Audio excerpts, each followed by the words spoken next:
Hello, my amazing students. I hope you are doing well. Um, Before we start on chapter 5, I just want to say personally, congratulations on completing your first exam. Overall, you just did an amazing job. I was so proud. So, congratulations on completing that milestone. Speaking of milestones, we are almost halfway through the course, if you can believe it. Midterm grades are going to be submitted next week. So, if there's any written assignments that you would like to get in for partial credit before then, this is your opportunity. Yeah, we are moving right along. And I just want to thank you, as always, for being on this journey with me. And it's been so delightful seeing your contributions on the discussion board and on the videos and getting to know you all more as the course continues. And so just thank you for all of that. Your participation and your eagerness to learn is just really inspiring. So thank you for that. So, chapter 5 is about learning. And as you know from your book, learning is any relatively permanent change in behavior that's brought about by experience or practice. And so we learn essentially by having positive and negative experiences. Behaviors that bring pleasure, we're more likely to repeat, and those that cause pain, we're more likely to avoid. And so that's kind of learning in a nutshell. Obviously, as you know from reading the text, there is a lot more to it. And so we'll hop a little bit into that. I know you probably noticed the re-emerging of some players, mostly behaviorists like Pavlov, Skinner, and Watson. This chapter goes into a little bit more detail about their contributions, specifically in regards to behavior modification, which is a big part of the learning process.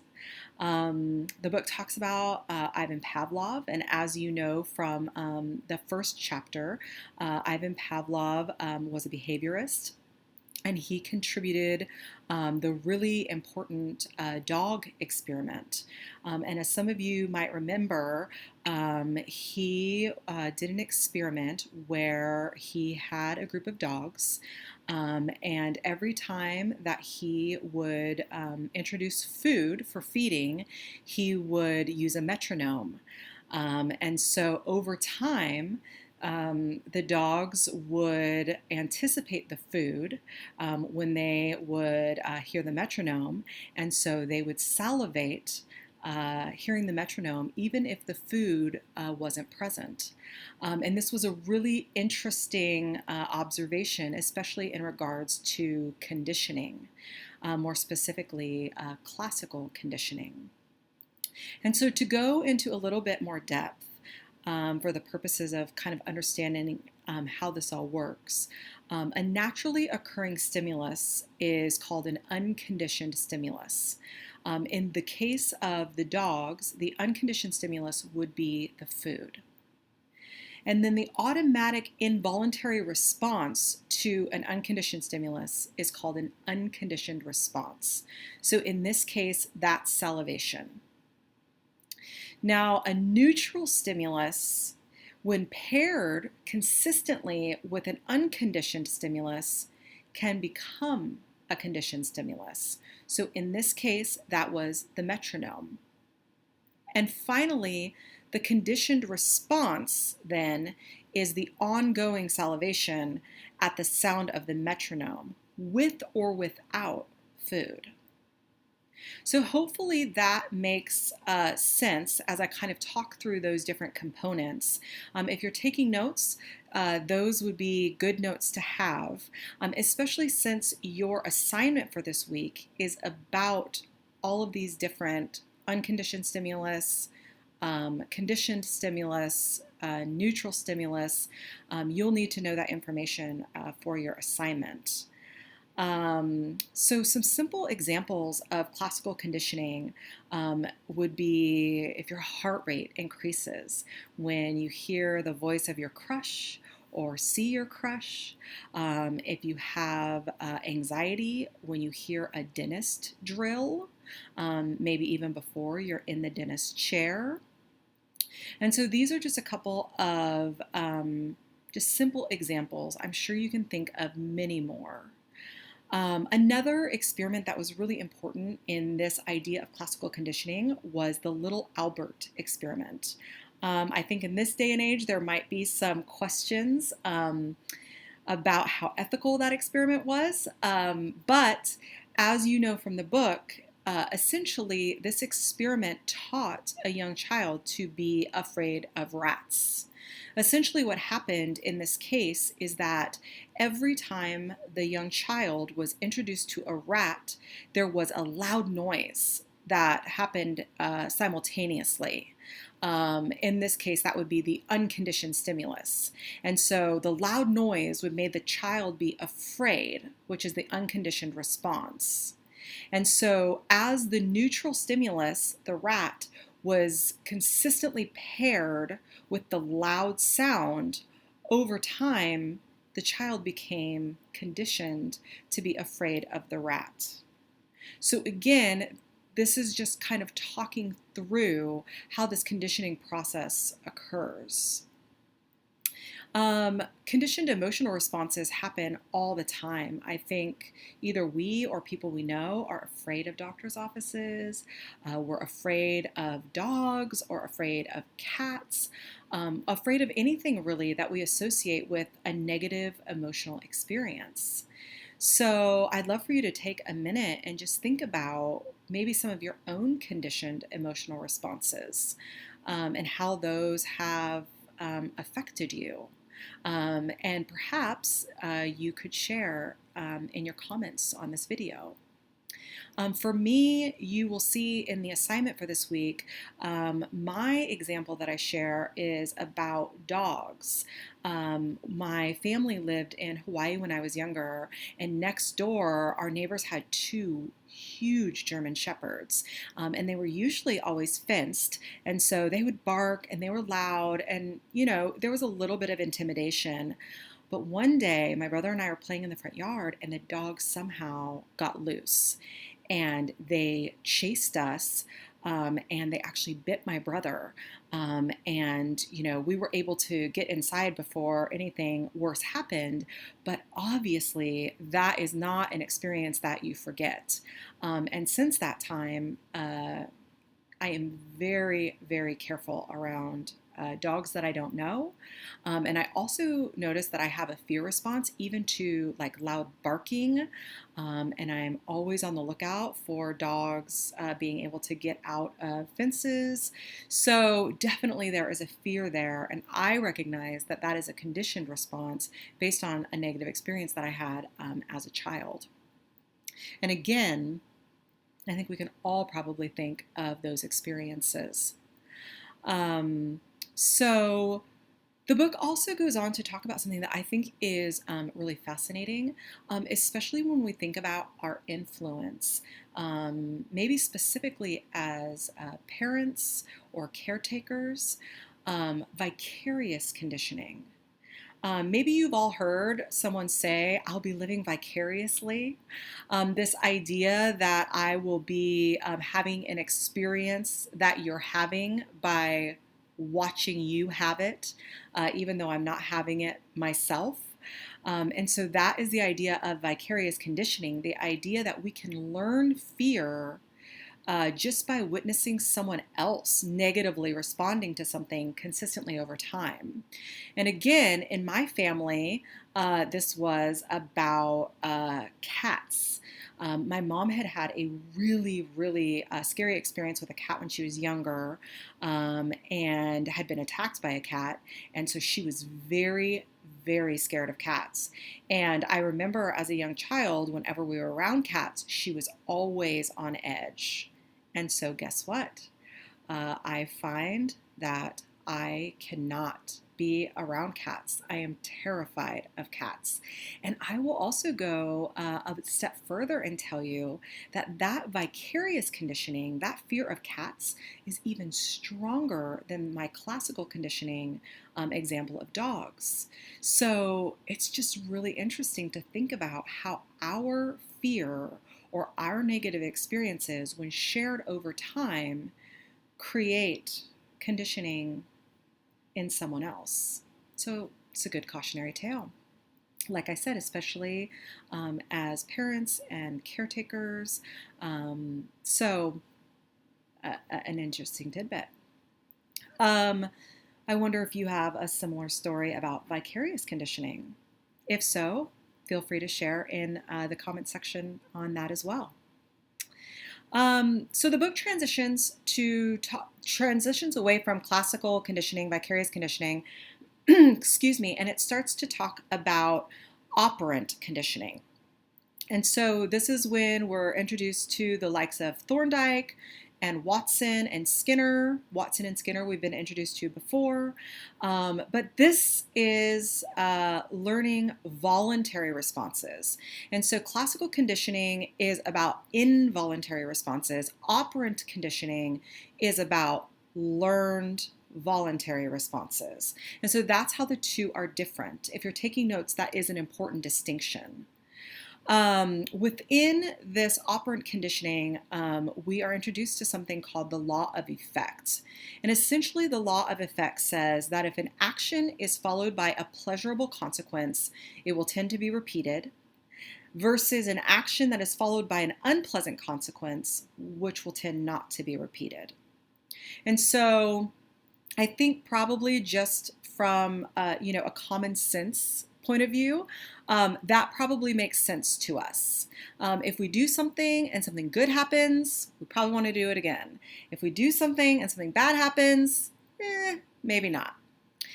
Skinner specifically believed that people learned behaviors to operate in the world, hence operant conditioning, right? We perform voluntary actions to get what we want or to avoid something that we don't want. So behavior is really about learning how to get the things that we want. And the question is, if I do this, what's in it for me? So maybe a little bit skeptical, and yet based on my experience of human nature, both my own and other people's, there's definitely something to it, right? We definitely are asking, at least on some level, is this going to benefit me, this thing that I'm doing, this behavior that I'm engaged in? And so the book goes on to talk more about reinforcement. And so reinforcement is this thing, whatever comes after, which is positive or negative, which either strengthens or weakens our tendency to continue a behavior. So positive reinforcement, which is receiving some kind of pleasant consequence following a behavior, it will tend to have the behavior repeated. Negative reinforcement, which is receiving the removal of an unpleasant consequence following a behavior, also tends to continue that behavior. Now, sometimes negative reinforcement can be confused with punishment, which we'll talk about in a few minutes, but it is important, if you're taking notes, to note that distinction. Even within the field, those of us who are very familiar with reinforcement, we can still get that confused because it is a bit confusing. So just to reinforce that point, both positive and negative reinforcement lead to the continuation of a behavior.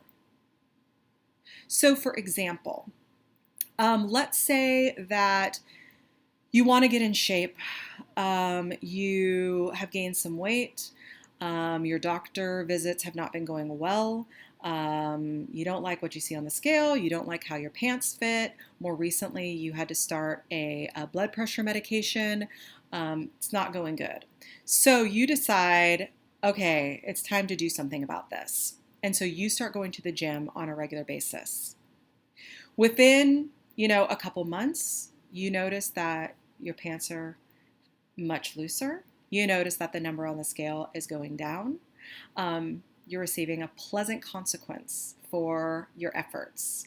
So that pleasant consequence is positive reinforcement. Okay? So about 6 months later, after starting your gym routine, you take a visit to the doctor's office. And when you go to see the doctor, your numbers look great and your blood pressure is normal and you get to forego taking blood pressure medication. That is a negative reinforcement, okay? Because that is the removal of an unpleasant consequence. Both of these things reinforce the desire to continue going to the gym, both the looser pants and the discontinuation of the medication. Just one is the addition of a pleasant consequence, and one is the removal of an unpleasant consequence. So hopefully that makes sense, okay? Now, as I mentioned before, sometimes there can be some confusion between negative reinforcement and punishment. So let's try to clear that up a little bit.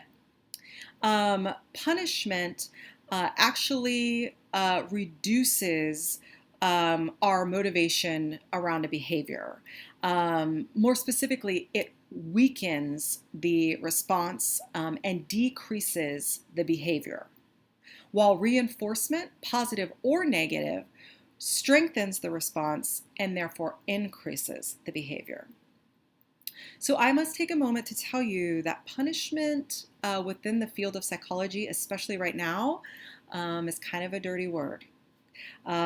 We don't see a lot of endorsement for punishment. Punishment has a pretty bad rap and is pretty controversial in most therapy circles. Now, that being said, I think that it's important that we talk about punishment and make a couple of distinguishing factors.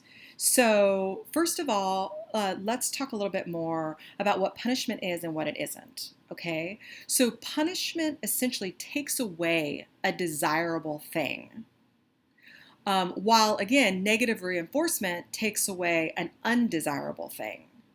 And there are two kinds of punishment that the book talks about, and this is the distinguishing factor that I think I would like us to consider. There is applied punishment, and this is really problematic. Applied punishment is spanking and shaming, okay?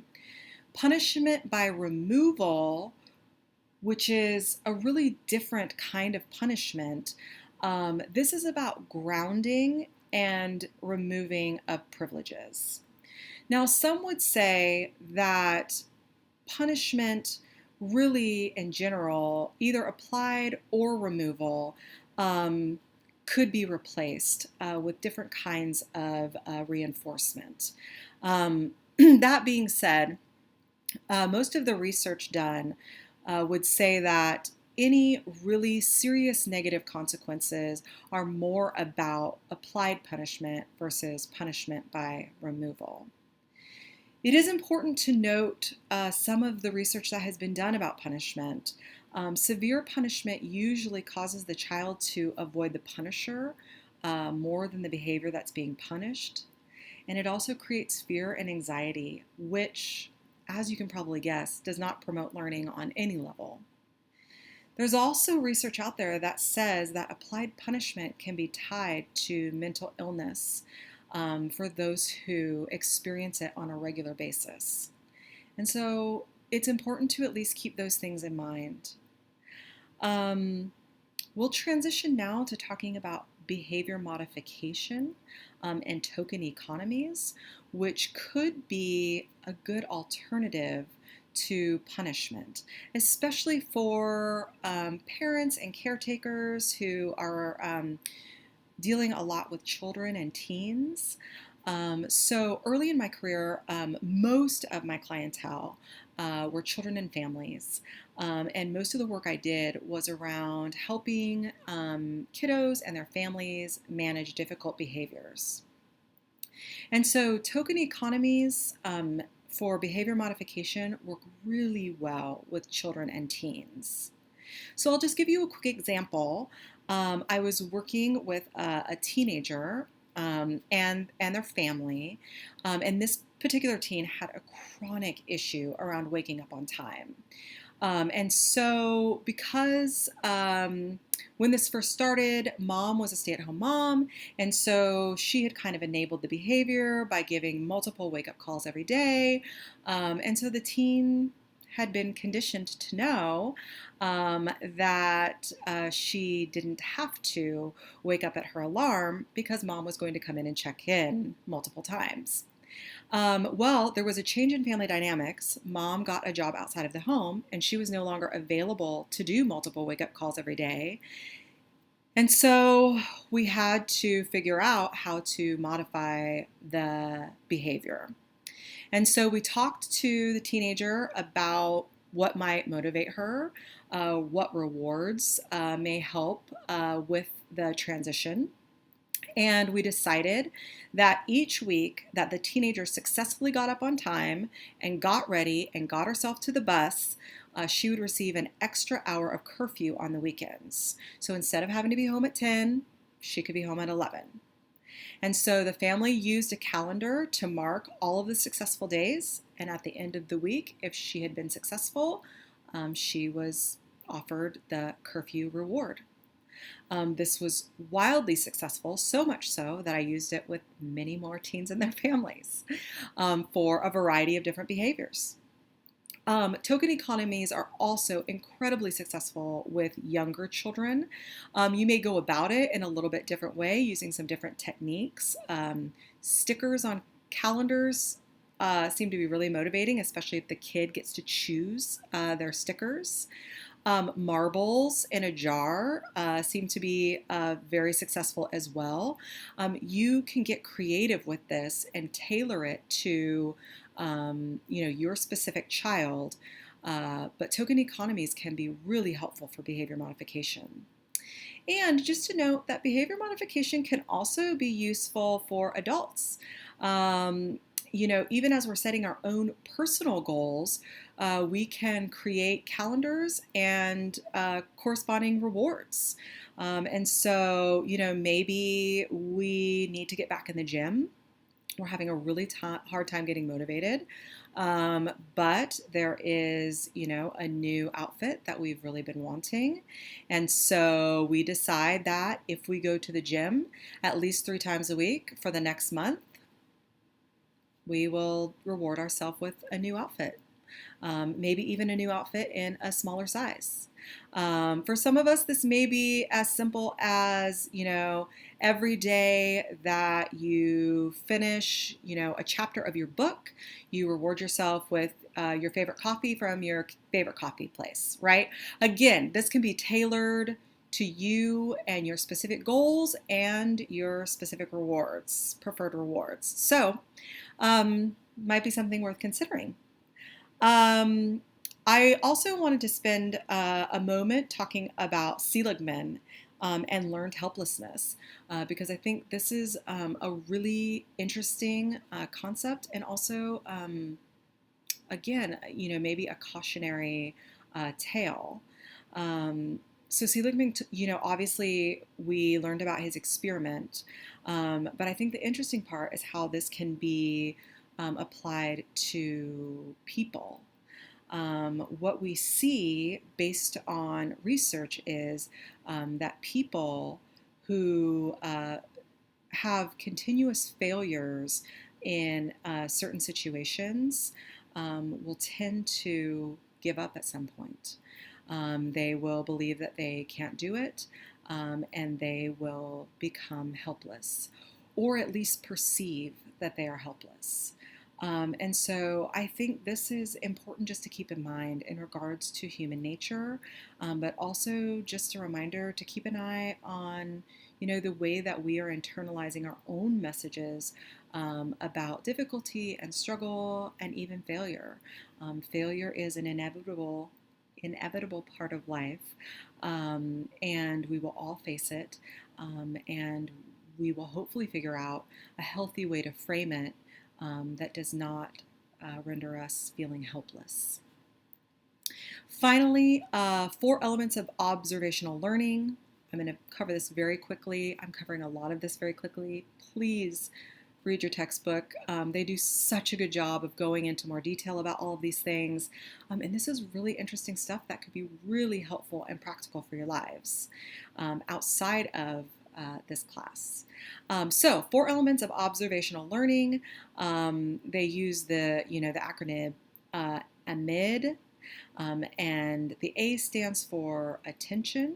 So in order to learn through observation, you have to be paying attention. The M is memory. You have to be able to remember what you're observing. Imitation, you have to be able to do the thing once you've observed it. And desire, which I think is really important in all of these things. You have to want to do it. Learning and behavior modification and life change, especially meaningful long-term life change, they all require that we want to, that we have a desire to. If that piece is missing, most of this is not going to go that well. So just something to keep in mind. So I know, as always, that's a lot of information to cover. I wish that we had much more time to cover all of these things because they are so important and so potentially helpful. Also, I just wanted to point out something that I noticed. I don't know if you can, oh, where's my finger? If you can see this box right here. That is a box of my books, my friendship books. So exciting. I just got them a couple weeks ago. And so it's a fun season, a fun, crazy season here. So anyways, that will wrap up the video for chapter 5. I hope you all are doing well. Again, congratulations on completing your first exam. And I posed a couple questions in the video. Please feel free to respond to them in the comments. You also have an assignment this week. I've given you a pretty concrete example, so if you kind of follow that and also maybe take some notes from the video, you should do great on that. The discussion board question is up. The Revel quiz is available. As always, please do your reading. And it is such a joy. So thank you for being on this ride with me. You are a delightful crew, and I look forward to our ongoing journey together. As always, if you have any questions or need anything, please feel free to shoot me an email. Okay, have a great day. Bye-bye.